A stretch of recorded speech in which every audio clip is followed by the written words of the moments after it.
First and foremost, I'm going to give all praise, honor, and glory to Yahweh, Bahashem, Yahushai, Bahashem, Rakakwadash. Yahweh is who this world ignorantly calls God. Yahushai is who this world ignorantly calls Jesus. Bahashem means in the name, Rakah means spirit, and Quadash means holy. That's all in the Paleo Hebrew. I also want to give double honors to the outer bishops and apostles of Great Millstone that taught me this truth. Today I wanted to talk about how prophecy is turning up in the East. Okay, and the reason I'm saying that is because today Israel, let me see if I can find the post. Israel attacked right here. Israel killed 3 Iranian generals in Damascus airstrike. Iranian media have named the 3rd senior IRGC commander killed today. Brigadier General Hossein Amirullah, the chief of the general staff of IRGC's Quds Force in Syria and Lebanon. Right, pretty much those Israelis, they attacked the Iranian embassy over there in Syria. Okay, and how it says they killed 3 Iranian generals. Right, 3 Iranian generals. Okay, 7 death victims. Okay, general, major general. Okay, and it looks like 4 civilians. Okay, and instantly, right, this is what Iran said. Iran warns Israel of retaliation for terrorist attack. Iran said Israel will face a harsh response for the attack on the Iranian embassy in Damascus today, which left 7 key figures of the IRGC dead. Syrian Foreign Minister Faisal Miqdad, we strongly condemn this atrocious terrorist attack that targeted the Iranian consulate building in Damascus and killed a number of innocents. Right, so they're saying it plainly. Right, hey, we're gonna retaliate. Right, we're gonna attack. Okay, and hey, we've been talking about how Iran is gonna get involved. Okay, this entire World War III conflict is gonna start from Israel and Palestine. Let's get that scripture. In Jeremiah chapter 50, it says, in verse 45, it says, "Therefore hear ye the counsel of Yahweh, that he hath taken against Babylon." Right, Babylon here is talking about America. It says, "And his purposes that he hath purposed against the land of the Chaldeans. Surely the least of the flock shall draw them out. Surely he shall make their habitation desolate with them." Right, and the key point I wanted to focus on is that it says that the least of the flock shall draw them out. Right, the least of the flock here is talking about those Israelis. Okay, they go back to the chief tribe of Amalek. Right, the scriptures talk about how the Heavenly Father Yahweh, and he was going to have war with Amalek from generation to generation. Right, they are the basis of men, is those Amalekites, those in the land of Israel right now, Edomites. Right, not the true people. Okay, and it says that surely the least of the flock shall draw them out. Right, those Amalekites, Israelis, right, they're going to draw out who? They're going to draw out the big boys. They're going to draw out America, right, Russia, Iran, China, okay, through this little conflict with Israel and Palestine, right, which we're seeing in front of us right now. It says, surely he shall make their habitation desolate with them, right, because like I've been saying, it's all going to lead to World War III. Right, and the land of Israel is going to be completely annihilated, right? It's going to be completely wiped out, okay? And after that happens, America is the next on the list to be wiped out, right? America is going to become a desert that is never going to be inhabited again, right? But Israel will be inhabited again. It will be rebuilt after it's destroyed, right? But that's the prophecies that, hey, surely the least of the flock shall draw them out, right? It's all going to come from this Israel-Palestine conflict, right, and getting the big boys involved, which a part of what we just saw right here, okay, is that prophecy, right? Look at this.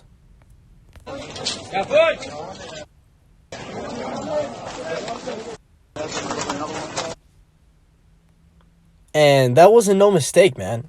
You gotta best believe that. Those attacks, those aren't mistakes, right? Those are calculated. They got the latitude and longitude, exactly where they want that shit to drop. And they knew it was an Iranian embassy, right? So obviously, the elites are putting in work, right? Yahweh Bashim Yahushai is moving the elites to put in work, right? To fulfill his will and make these words and these scriptures come to life, right? Simply put. This also goes to Second Esdras. Let's get it. And actually, nah, I didn't finish it in Jeremiah. Let's get that last verse. Jeremiah chapter 15, verse 46, it says, "At the noise of the taking of Babylon, the earth is moved, and the cry is heard among the nations." Right? And that noise of the taking of Babylon, the earth being moved, that's going to be caused by the nuclear missiles, right? The ICBMs, right?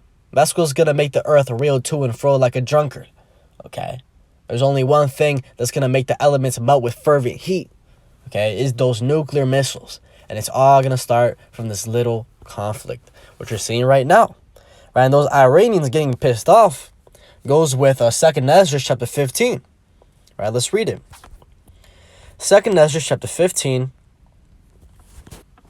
and I'll start at verse 28. It says, "Behold, a horrible vision, and the appearance thereof from the east, where the nations of the dragon of Arabia shall come out with many chariots, and the multitude of them shall be carried as the wind upon earth, that all they which hear them may fear and tremble." Right? The dragons of Arabia is pretty much going into those Arabs. And when it talks about they're going to come out with many chariots, it is going into their military, right, equipment, right, with fighter jets, with tanks, okay, men on the ground, right? Those are the chariots, those are the vehicles that they're going to come out ready to fight in. It says also the Carmanians, raging in wrath, shall go forth as the wild boars of the wood, and with great power shall they come, and join battle with them, and shall waste a portion of the land of the Assyrians, right? And that those Carmanians, a Carmanian is another way of saying Iranian, right? Iran goes back to Carmanian, right? The Persians, okay? And I'm going to prove that. Carmanian, right? Carmania is a historical region that approximately corresponds to the current province of Kerman, Iran, right? It's a province that was in Iran, right? That's all it's talking about is the Iranians, right? Which the Iranians, they go back to Ishmael, okay? So when it says also the Carmanians, right, going into the Iranians, raging in wrath shall go forth as the wild boars of the wood, and with great power shall they come and join battle with them, and shall waste a portion of the land of the Assyrians, right? That's going into the destruction of here in America, right? Those Iranians are going to get involved too. All nations, right, are going to get involved in the destruction of America, okay? You best believe that. It says, and this is the point, verse 31, "And then shall the dragons have the upper hand, remembering their nature, and if they shall turn themselves, conspiring together in great power to persecute them." Right? Those dragons of Arabia, right? A lot of Arabs, they go back to Ishmael, okay? And the reason it says they're going to remember their nature is because they are wild people, right? They're crazy, right? The very word Ishmael goes back to a wild man. Let's search that up. Let's prove that. Let's see if it says it in the blue letter. I don't remember correctly. But Ishmael means wild man. Let's see if it says it.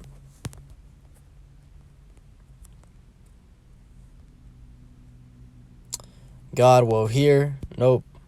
It's not that. Search it on Google. Ishmael means. Oh no, I remember where it's at now. Genesis chapter 16 and verse 12.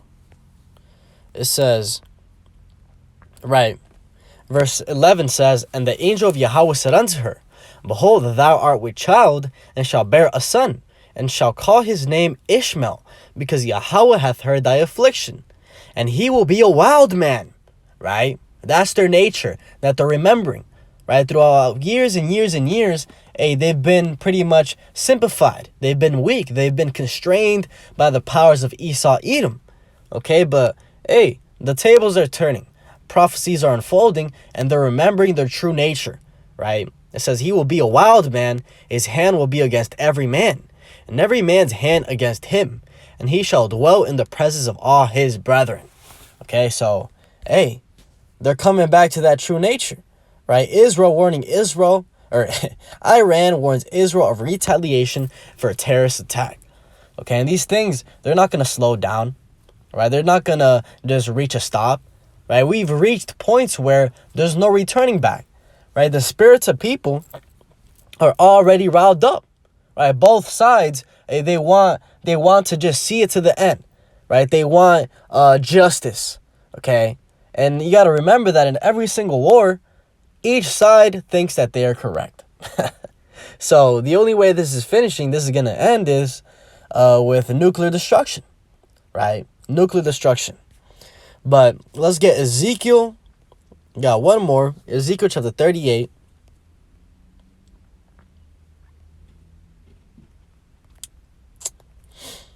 So Ezekiel chapter 38 and verse 1, it says, "And the word of Yahweh came unto me, saying, Son of man, set thy face against Gog, the land of Magog." And the Gog in the land of Magog, if you go to where that was in the ancient days, right, and you compare it now, it's exactly where Russia is at, right? Gog and Magog is symbolic for Russia. It says, "The chief prince of Meshech and Tubal, and prophesy against him, and say, Thus saith Yahweh, Behold, I am against thee, O Gog, the chief prince of Meshech and Tubal. And I will turn thee back, and put hooks into thy jaws. And I will bring thee forth in all thine army, horses with horsemen, all of them clothed with all sorts of armor, even a great company with bucklers and shields, all of them handling swords." Right? So Yahweh, the Heavenly Father, is going into how he's going to put hooks into Russia's jaws, right? And bring them back, right? Bring them back to that old USSR state of conquer or be conquered, right? Putting them back in that just straight savage mentality, okay? Ready to hit those buttons. It says an army, right? Clothed with armor. That's going into the military. Like I was saying, those fighter jets, right? Tanks, men on the ground, right? It's all symbolic. It says Persia, right? Ethiopia and Libya with them, all of them with shield and helmet, right? Now, if you didn't know, Persia is another way of saying Iran. Same thing. Iran, also known as Persia, right? So it's talking about those Iranians. Persia, Ethiopia, and Libya with them, all of them with shield and helmet.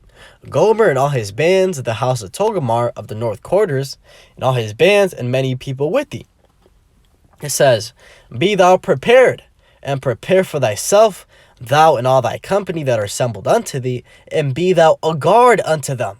Right, and that's the point I wanted to establish, is that Russia is going to be a guard unto all these nations, right? Iran, China, okay? All those Eastern BRICS countries, Russia is going to be a guard. They're going to be the ones at the forefront, okay? And slowly but surely, it's going to reach to Russia, right? It's going to climb that ladder of, first, it was Israel, Palestine, right? Then Israel slowly attacked Lebanon, right? Getting Hezbollah attached, right? Then now it's looking like they're attacking Iran, right? Slowly but surely getting Iran involved, right? And Iran is going to attack Israel, and it's just going to keep on going up and up the ladder till Russia, the big dog, is there showing his face, right? Is there showing his teeth, okay? Giving arms, giving weapons to whatever country needs, right? And it says, "And after many days thou shalt be visited, in the latter years thou shalt come into the land that is brought back from the sword, and is gathered out of many people against the mountains of Israel, which have been always waste. But it is brought forth out of the nations, and they shall dwell safely, all of them." Right? And it's going into how, they're going to go and attack that land, right? They're going to go and attack whoever's in the land of Israel, those so-called Israelis. It says, "Thou shalt ascend and come like a storm. Thou shalt be like a cloud to cover the land, thou and all thy bands, and many people with thee." Right? Going into how they're going to be attacking them, right? It's going to be like a cloud because of all those missiles in the sky, right? Like if you watch the movie 300, right? When you have the army of, I think it was Xerxes, right? I think those were the Persians, right? We had the army of Xerxes. You had the 300, right? Pretty much on the field. And all you hear is archers, right? And all you look over is just a dark shadow, a cloud of arrows. Right? That's the same way it's going to be, but with missiles, okay? The land of Israel is going to be completely wiped out. It says, thus saith Yahweh, right? While they're doing this, it says, thus saith Yahweh, it shall also come to pass that at the same time shall things come into thy mind, and thou shalt think an evil thought, right? So while they're destroying the land of Israel, they're going to have an evil thought. It says, and thou shalt say, I will go up to the land of unwalled villages. I will go to them that are at rest, that dwell safely, all of them dwelling without walls and having neither bars nor gates. Okay, and that land of unwalled villages is talking about America, aka Babylon the Great. Right? The reason it's called the land of unwalled villages is because if you look on the map, you search up USA map, right? You have all these little different states, right? States, okay, but they have little lines that delineate them, okay, but there's no actual walls there, right? The land of unwalled villages. Villages are the AKA for those states, okay? And also, symbolically, a unwalled village is defenseless, okay? An unwalled village is defenseless. The people that live here are at rest. They dwell safely. They think that nobody is ever going to attack America because this and that, and we have the best army and this. But little do they know, they have technology that can, they have missiles, hypersonic missiles that can reach America in less than an hour, okay? And that are undetectable. But they're still in that mentality of, oh, nobody's ever going to touch us, okay? Unwalled villages, America, the little map, okay? There's no, just want to make that point. But it says, to take a spoil and to take a prey, to turn thine hand upon the desolate places that are now inhabited, and upon the people that are gathered out of the nations, which have gotten cattle and goods that dwell in the midst of the land. Okay, and that's the storyline, right? Like we read in Jeremiah chapter 50, right? The least of the flock shall draw them out, right? Surely at the taking, right? Surely at the noise of the taking of Babylon, the earth shall be moved, right? Shall be heard among the nations. Okay, that's talking about nuclear destruction, which links exactly with this. And how it's looking right now, we're in the beginning stages, right? We're in the beginning stages. Let me see.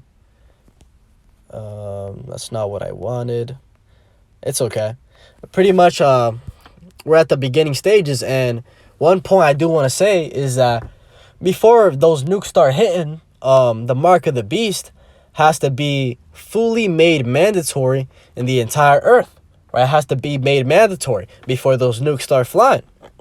So that's a way, a prophecy stick to know where we're at. Okay, but like I've always said, when we see Iran, Israel, right? Iran is threatening, right? Israel is taking Iran, right? Escalating. Okay, we see like things are about to kick off, those rumors of wars and wars. Then that means the chip is around the corner, right? Something is about to go down that is about to bring in the MOTB, which is the RFID chip. So keep your eyes peeled. A lot of people talking about April 8th. Hey, who knows? Right? But we do know something is coming down the line. And like always, is going to catch, all these people when they least expect it. Like Yahweh Shai said, he's going to come like a thief in the night. So hopefully this is edifying. I'll leave it on that. With that, and give all praise, honor, and glory to Yahweh, Ba'ashim, Yahushai, Ba'ashim, Rakak, Wadash, and double honors to the outer bishops and apostles of a great millstone that taught me this truth. Shalom to you, like Shalom.